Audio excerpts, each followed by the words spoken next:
Всем здрасте, дорогие друзья! Сегодня по просьбам трудящихся будем делать лак. Давно уже просили меня, просто их не было. В работу реально лак не приходит. Приходит его почистить, поставить накат, набойки, какую-то ерунду. Но на реставрацию почему-то лака нет. Я уже немножечко скотчем замотал.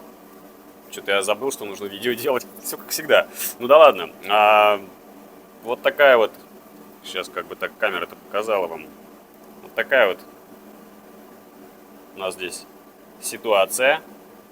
Я так предполагаю, это поработала решетка, которая вот на входе всякие заведения, да и вообще везде решеточки мелкие стоят. Вот туда вот, видимо, девушкам нужно только на цыпочках ходить, если они идут на каблуках.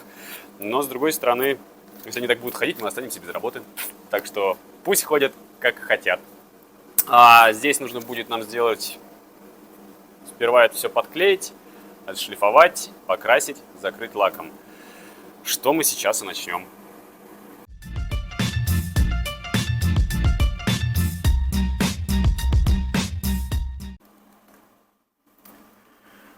Так, ну что мы здесь имеем? Вот такая вот серьезная незадача. Для начала все это нужно склеить. Клеить я буду на суперклей,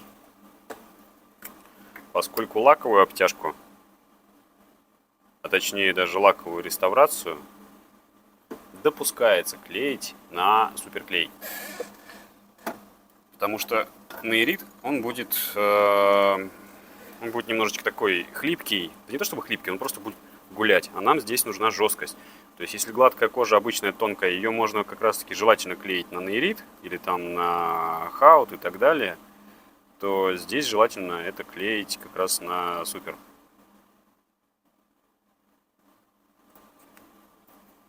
Но это не обязательное правило, это чисто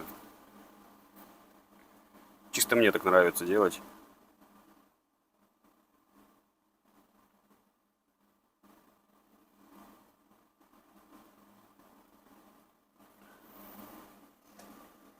Не привык я еще к этой вот ерунде, которая держит мне телефон.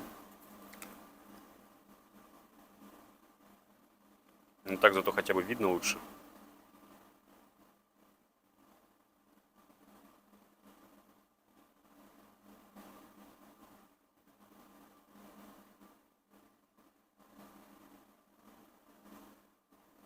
То, что суперклей попадает немножечко на застык за само повреждение, в этом нет совершенно ничего страшного по одной простой причине. Мы все это будем вышкуривать. Ай, палец приклеился. Мы все это будем при реставрации, да, вышкуривать это все будет надо. И потом это все еще будем красить, шпаклевать, так что это такая мелочь, на которую не стоит обращать внимание. Единственное, конечно, если бы это была, например, другая деталь, или даже сумка, то суперклей бы я, наверное, скорее всего, не стал бы использовать.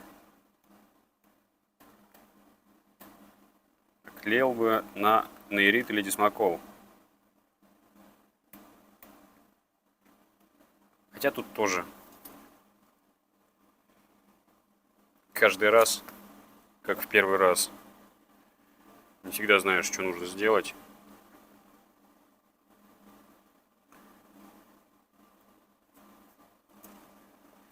Так, ну вот, внешнюю сторону заклеили, сейчас осталось здесь прихватить.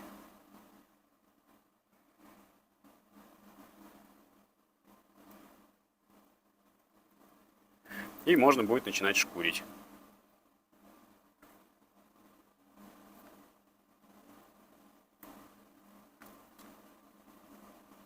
Кстати, в местах сгиба, например, вот если бы это здесь вот какие-то места были, суперклей точно не проканает. Потому что там он ломается. Тогда уже там просто заливать много хаута, заливать много клея ранга. но там, получается, будет склейка с кожей. А здесь у нас не кожа, здесь у нас надо это приклеить к пластику. Структуры на коже здесь как таковой нету, поэтому здесь все должно быть, наоборот, максимально гладенькое. И как раз таки суперклей очень хорошо дает эту возможность реализовать. То есть сделать все очень гладеньким.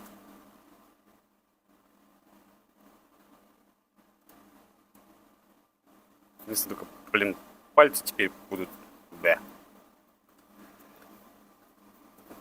Так, вот здесь еще одно повреждение. Сейчас мы немножечко сперва приподнимем вот это все. Опс.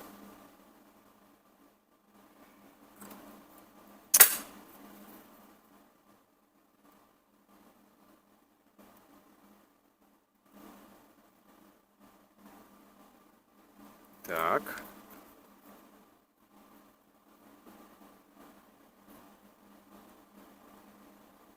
Оп. Все, повреждение мы открыли. Заливаем клей.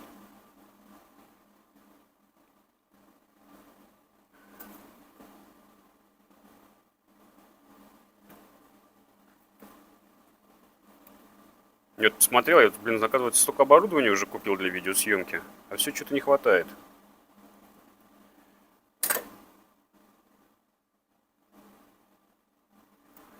У меня стойки, стабилизаторы, треноги, навесное оборудование. И все чего-то мало. О, я же, кстати, свой аэрограф починил. Я разбил стеклянную банку на своем новом любимом аэрографе. И долго им не пользовался. А тут немножечко поколхозил. И все получилось. Так, ну смотрите. Все, в принципе, мы приклеили. Осталось это все отшлифовать. Давайте на белом попробуем, может виднее будет. Вот такой вот здесь у нас ужасный шрам. Внутри тоже все совершенно вообще не гладко. Хотя было бы гладко, было бы просто. Так, сейчас мы попробуем немножечко разгладить. Не, все, не гладится, надо шлифовать. Хорошо, это мы убираем. Сейчас я вам покажу, как я стану это шлифовать. Вот дремель и вот такая вот лепестковая насадка. Она гораздо нежнее, чем вот эта шарошка, да, с обычной наждачкой. Здесь у меня 600 или 400, но со временем она превратилась уже, наверное, чуть ли не в 1000-ную. Так что сейчас немножечко пожужжим и пошкурим.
Так. Ну вот проверяем буквально вот пальцами, да. Все-таки чуть-чуть еще грубовато. Сейчас я вручную сделаю финишную доводку. Ну ладно, не финишную, но довести надо.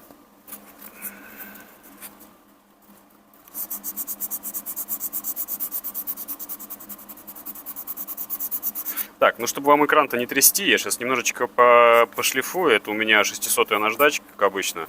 Я сейчас все это выведу и на следующем этапе снова к вам вернусь. Так, так, та-та-та-та. Итак, мы вышкурили вот эту часть. Стала она чуть-чуть поприятнее, чем ежели сравнивать после первичной грубой шлифовки. Теперь я беру клей ранга и буду наносить его на поврежденные участки, чтобы забить структуру кожи с той целью, чтобы, во-первых, лучше держалась шпаклевка, потому что здесь все-таки нужно шпаклевать, и просто выровнять поверхность, да, может быть, и не надо будет шпаклевать. Сейчас посмотрим. Не, ну шпаклевать, скорее всего, придется. Просто после клея это все держаться лучше будет.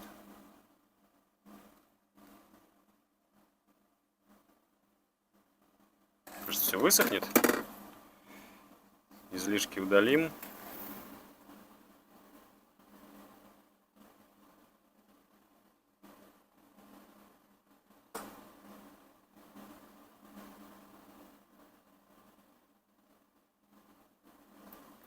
Да, у нас же сегодня розыгрыш еще очередной. Совсем забыл. Давайте, пока это сохнет, сделаем немножечко шпаклевки. Так. Где шпакля? Кто видел шпаклевку? Спряталась.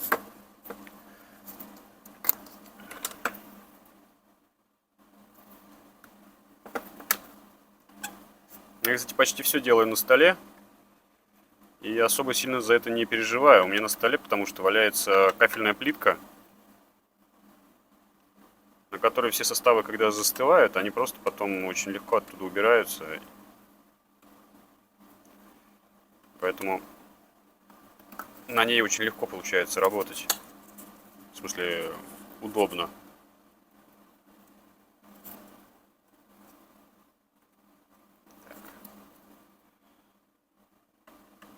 Получили наш заколерованный ремсостав.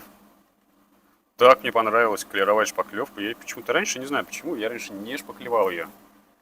Что вдруг поменялось? Фиг его знает. Обленился я, что ли? Скорее всего, опять очередное преступление. Так, что у нас с клеем? Клей еще мокрый. Давайте мы его... Давайте, пока он сохнет, я пойду проведу розыгрыш. Шпаклевку мы вот так прикроем, чтобы она пока не высыхала. Пойдемте проводить розыгрыш. Да, пойдемте розыгрыш проведем пока. Ну что ж, пришло время разыграть красочку. Давайте скопируем ссылочку на наше видео последнее. Так, копировано.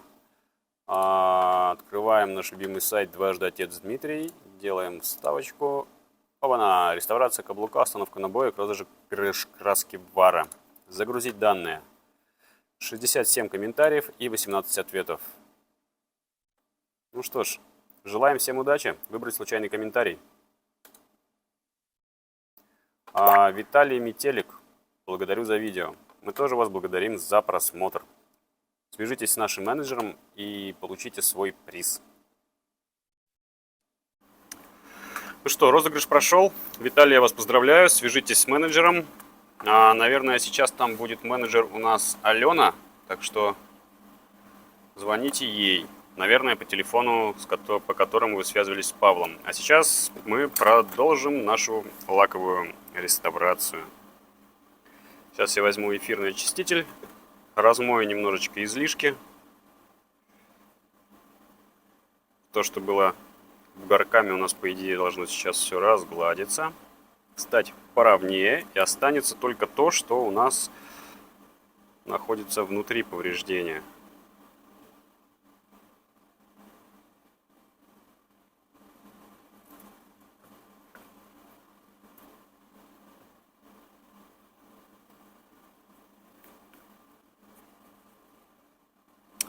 Ну да, вот, в принципе, и все. Где фен? Упал фен.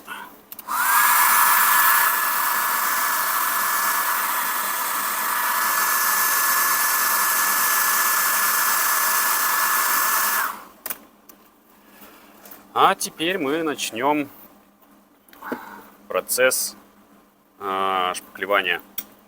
Сейчас я нож почищу.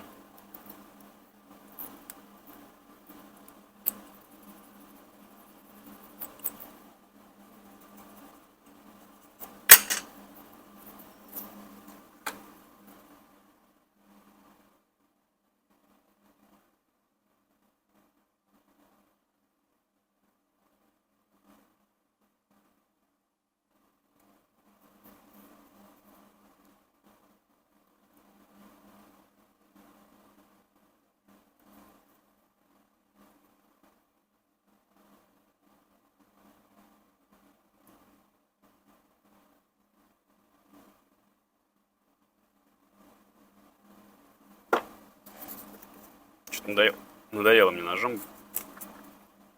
Пожалуй, сделаю немножечко наждачкой. Она просто мягкая. И на ребре, оно же у нас там не острое, на ребре получается это все сделать полегче. Но вот свет у меня сверху идет, поэтому вам сейчас не видно. Там вот от подошвы тень падает и все закрывает. Хотя у меня стоит 3 лампы. Давайте это попробуем пониже опустить. О! Смотрите, как ярко стало. Что ж ты сразу так не сделал? Ну, не сразу я сделал. Знаете ж поговорку? Хорошая мысля приходит опосля.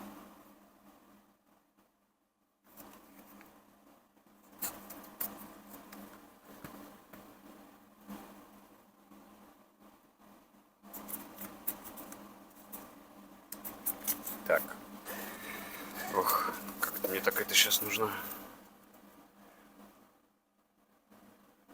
Оп. Оп. Видали? Получается, я... Ну, давай на это. Я сгибаю таким вот образом наждачку. Она получает форму каблучка. И когда я наношу шпаклевку,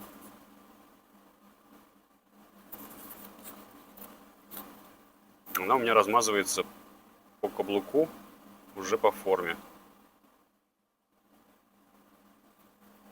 То есть ее должно будет, конечно, поменьше. Я слишком жирный слой накидал сейчас. Ай, как обычно.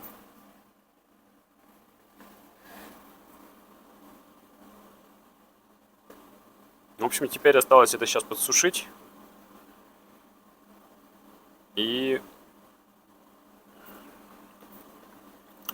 отшлифовать. Шлифовать будем здесь уже вручную этой же наждачкой, которую только что накидывали шпаклевку. А пока это сохнет, немножечко воды и некрасивых фраз.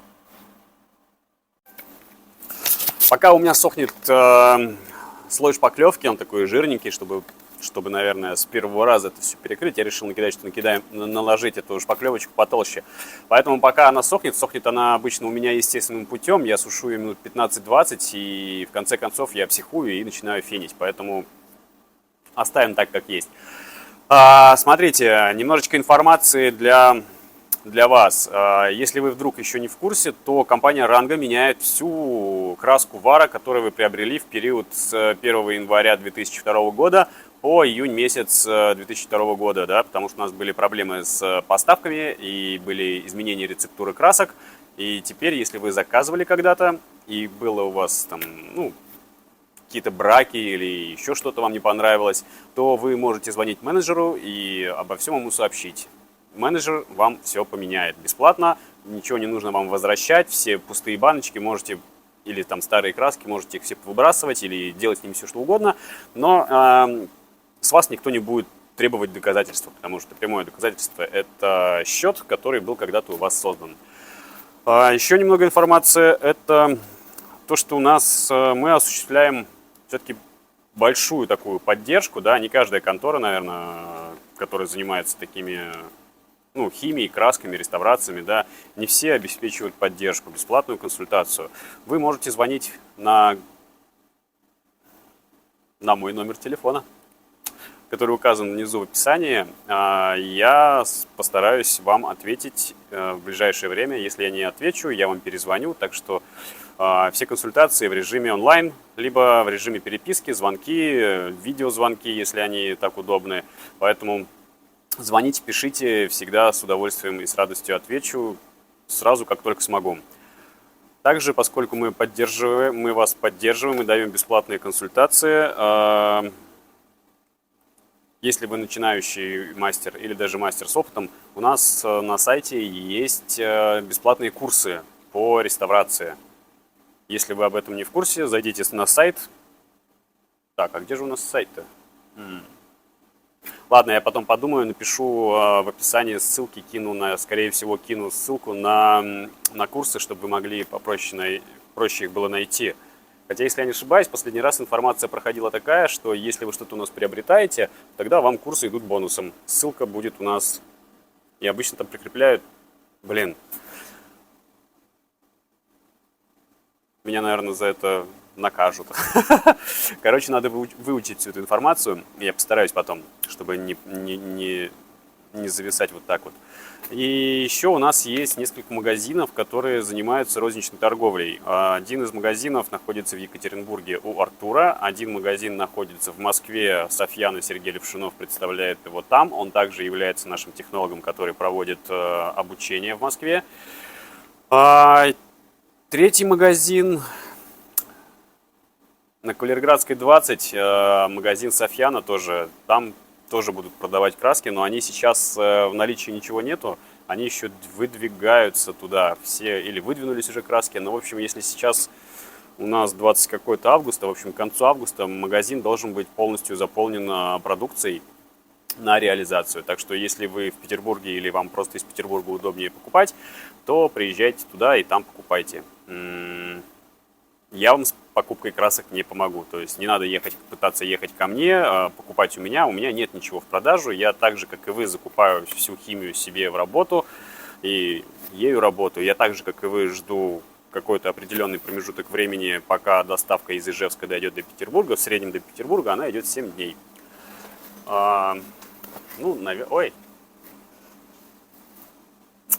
Ну и вот, наверное, на этом все.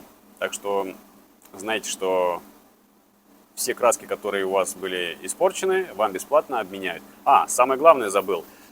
Под этим видео тоже ставим лайки, комментарии, потому что оно тоже будет участвовать в розыгрыше комплекта красок Вара. И самое главное, вы можете бесплатно получить пробники красок Вара, и там будет у вас финиш вакс и рангомат, универсальный очиститель. Поэтому используйте их, используйте эти возможности, чтобы, если вы еще не в теме, то просто получить новую специальность. А если вы уже давно в теме, чтобы просто больше заработать денег.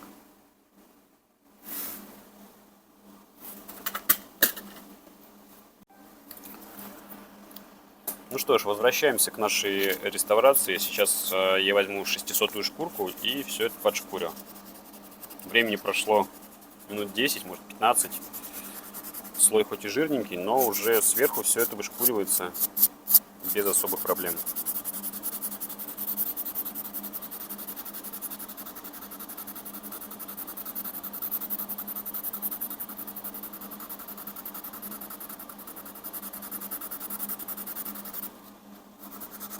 Вот самая сложная часть оказалась внутри, мне кажется. Сюда не так удобно забираться. Хотя, с другой стороны, внутри-то и не видно. Можно и не шкурить. Шучу, шкурить надо везде. Иначе будет как крашеный забор. Так, а что такое? Почему ничего не видно? Ну-ка. что-то опять с освещением.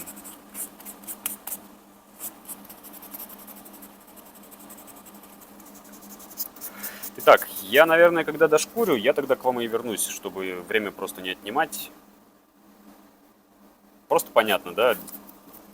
600-я наждачка и вышкуривание, то есть выравнивание поверхности после шпаклевания. Сейчас вернусь. Итак, я здесь все это подшкурил.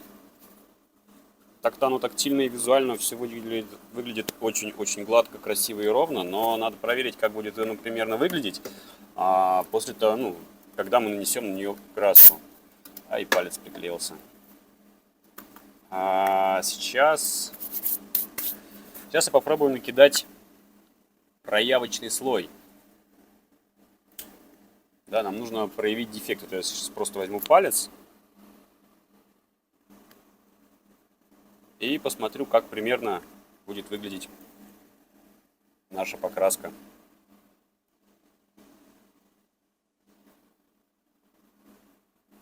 Что, кстати, прикольно, вара, когда высыхает, ее можно шкурить.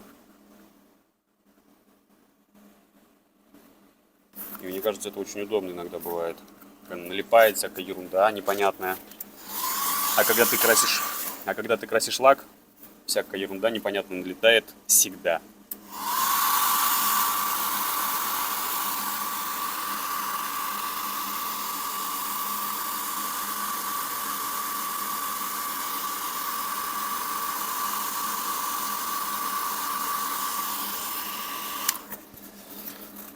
Так.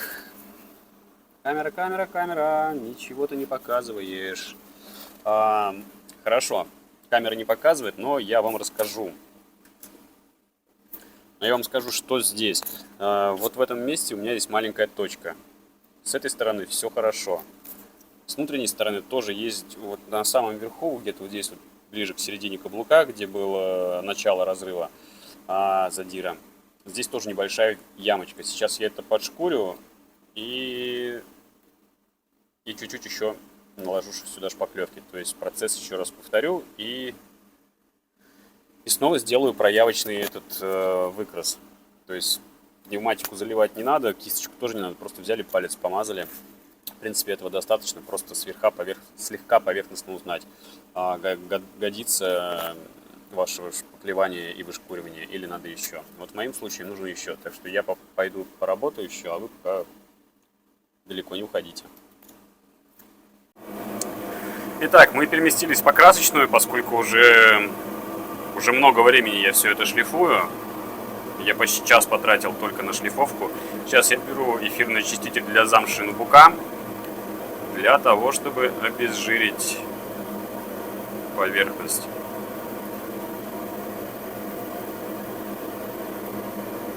Хотел сегодня перчатки надеть, но оказалось, что у меня перчаток нет, потому что я их где-то потерял.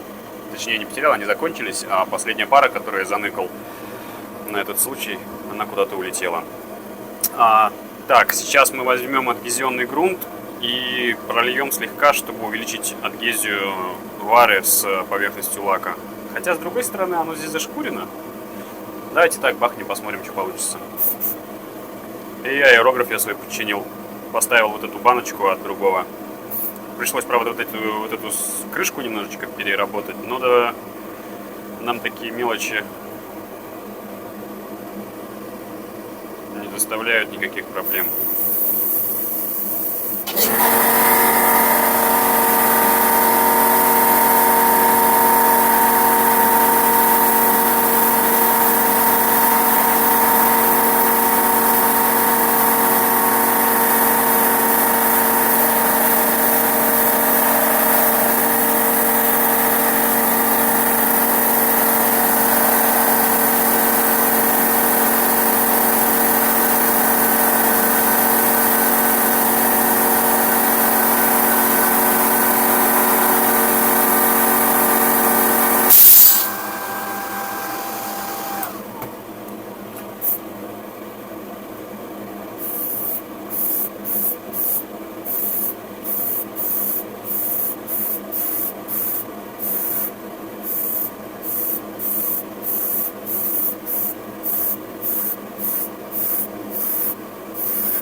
Я не хочу полностью красить каблук. Я надеюсь, что у меня краска попала четко в цвет. И что после того, как я залью ее лаком, она не поменяет свой оттенок. Просто иногда вот такие ситуации бывают, что ты цвет вроде подобрал хорошо, а заливаешь лаком, и она меняет свой оттенок.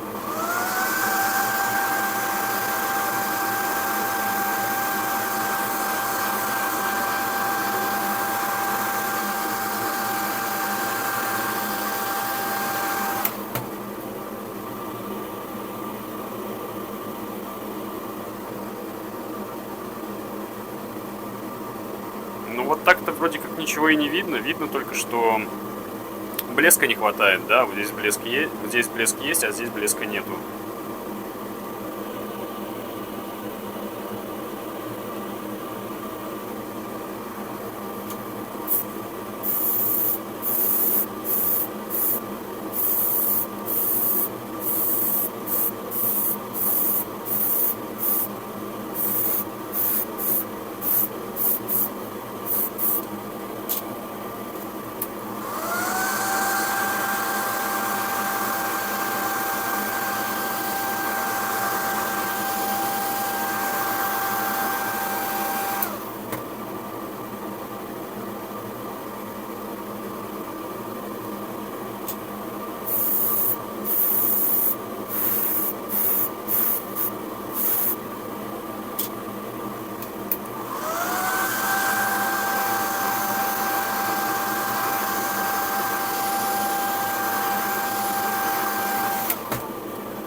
Ну что, вроде все хорошо. Ну что, продолжаем продолжать.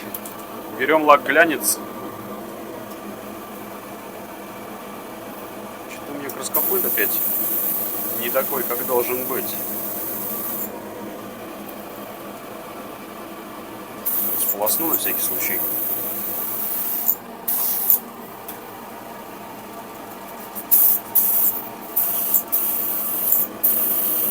Так, лак глянец.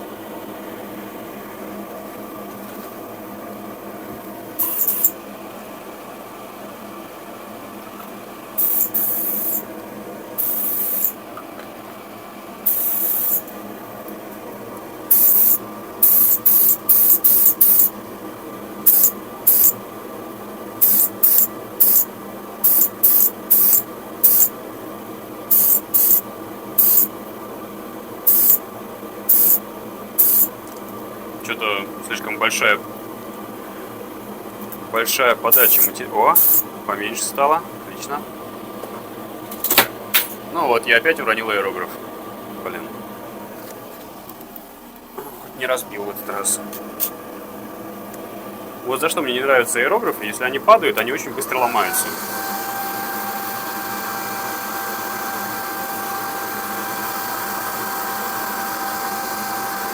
Тогда как с краскопультами такой проблемы нет. Они вот сколько раз они не падали, и вообще им пофигу все.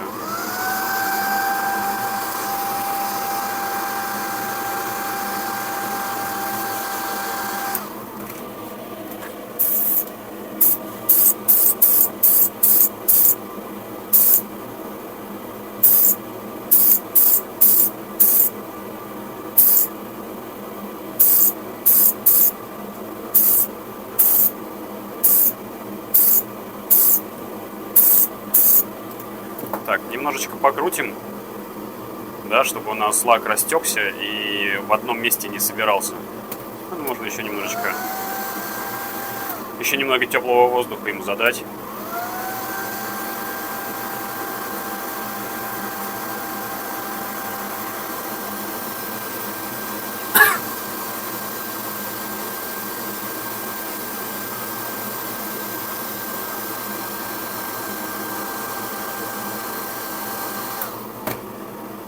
Я специально не заливаю лак вот в это место, потому что я хочу сделать это и вот буквально именно локально. Я делаю вот эту часть только.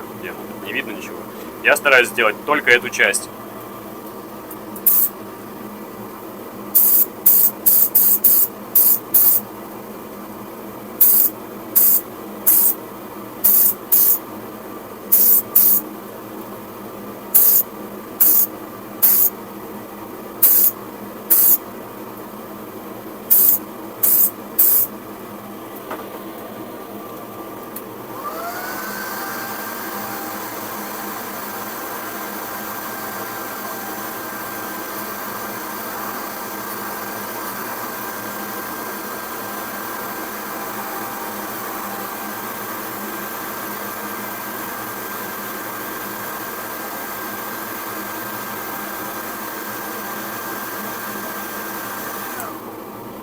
Ну вот он уже почти блестит. Здесь мы нанесли 3 слоя.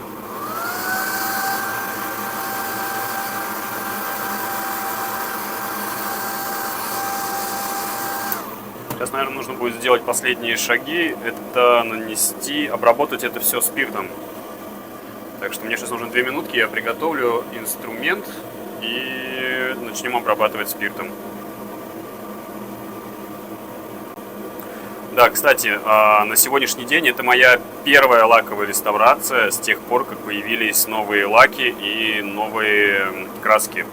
До этого я работал эйром, и там чуть-чуть все немножечко отличалось. Ну, не знаю, как объяснить, но было небольшое отличие. Не делал я реставрацию только по одной простой причине, что у меня их не было. Те, которые черные простые реставрации были, и у меня были остатки черной краски, да, я ее всегда беру в больших количествах. Вот, и с этих черных красок я делал, вернее, на этих остатках мне удавалось сделать несколько черных реставраций, ну, как бы и все. А что показывать черные? На них все и так все черное, ничего не видно. Совсем неинтересно. Другое дело бежевое.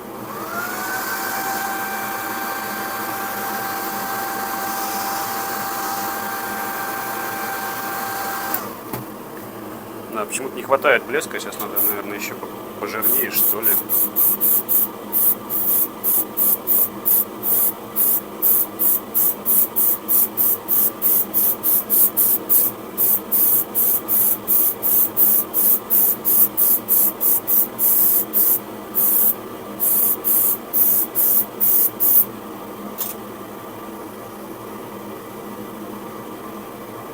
Ну вот, вроде блестит.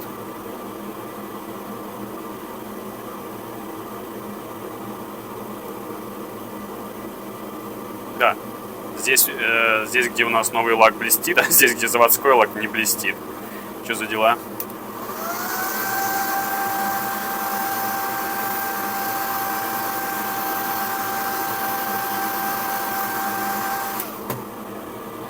Это, походу, мне придется лаком все же заливать, что ли, целиком.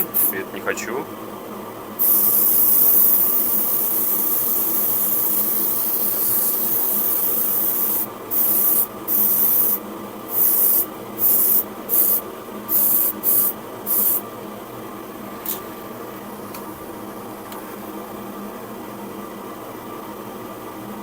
Так, ну вот, блестит, блестит, блестит, и вроде пока...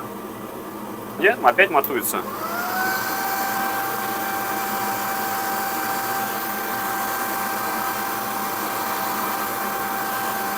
Я знаю, надо тряпочку протереть.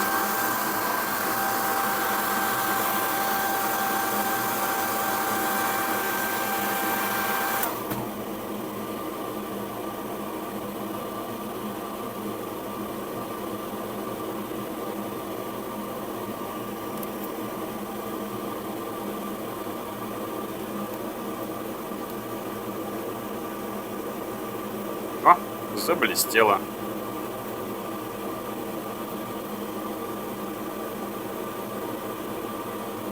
Ну, снова блеск появился. Ясно, что-то произошло непонятное, да, какой-то матовый эффект. То есть, оказывается, нужно просто немножечко полирнуть.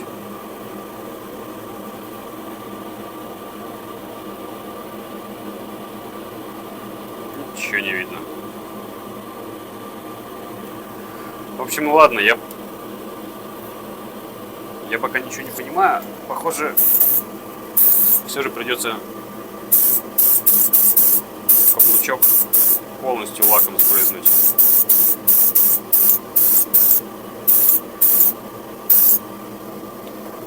Я знаю, я же обезжиривал-то не спиртом, я обезжиривал эфиркой по замше. Блин, походу это из-за нее что-то ерунда какая-то пошла. Просто раньше всегда спиртом, когда обезжиривал, не было такой проблемы. Там получалось, что ты спиртом пролил, и все. Все четко, все гладко и блестит. Ну да, скорее всего. Вот, смотрите, сразу. Смотрите, как блестит. Ух! Ослепну? Где мои очки? Все, шикарно. Все готово. Можно распаковывать.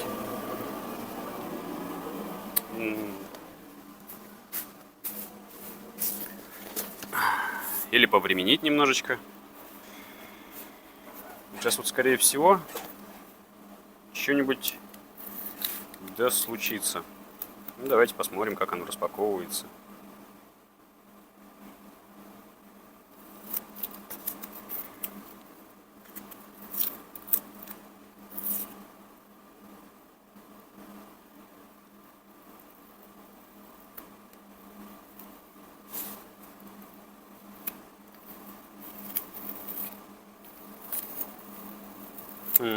Смотрите, все здорово. Здесь только почему-то откуда-то белая краска. Непонятно откуда. Красота, смотрите, вообще отличий никаких.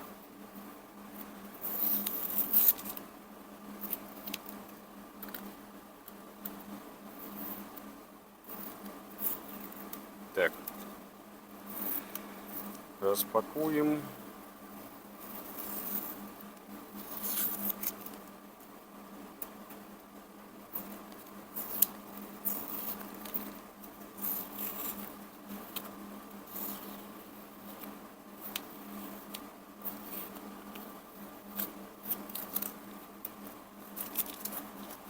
Ну все, тапочки как новые. Ай, здесь забыл.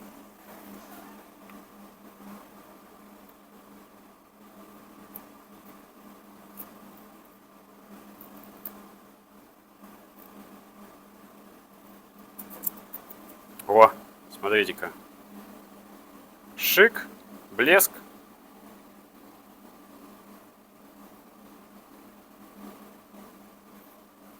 Ну все. Делал я локально и только один. По цвету они не отличаются, поэтому делать второй, подкрашивать. Иногда бывают такие ситуации, что в цвет не удается попасть вообще никак. И просто красится целиком один каблук и, соответственно, второй каблук тоже. А если это носики, то также носики тоже подкрашиваются, как-то делается такой легкий опыл, да, типа, как, не знаю, как патинаж какой-то, да. Потому что просто по-другому никак. Но обо всем необходимо всегда оповещать клиента заранее.